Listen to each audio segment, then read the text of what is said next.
with the divestment campaign, and about a year ago, the club ELON, which is Environmental Leadership and Actions Network, started the divestment campaign here at Ithaca College.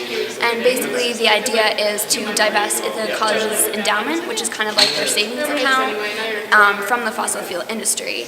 And so it's a way of looking at where our money is invested and looking at how that money is supporting industries that are creating inequalities within our society, and trying to move that money out of those industries in order to create a society that is better.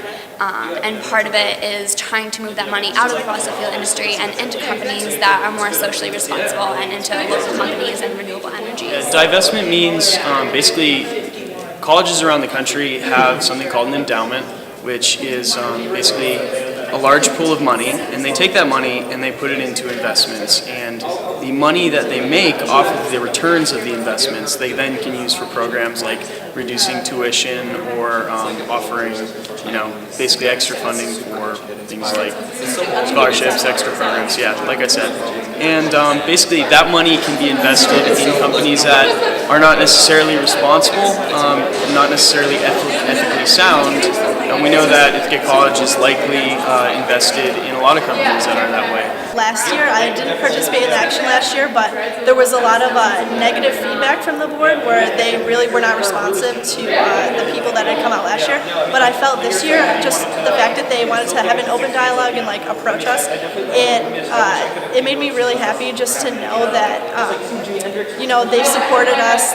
Even if they didn't have much sway in what the administration does, that they personally supported us and were encouraging us to keep the fighting going. Divest, put fossil fuels to rest. Divest, put fossil fuels to rest. Divest, put fossil fuels to rest. We were really disappointed that we were not given the opportunity to be able to present to the whole entire board, because we feel like it was a way of silencing us and a way of trying to shut us down, and for them to tell us that divestment's not important, and we believe that it is. I think it was overall a positive experience, better than a lot of us expected. And so I think it's a step in the right direction for the future of divestment. I was really glad to just start getting the idea in their heads and start them thinking about it.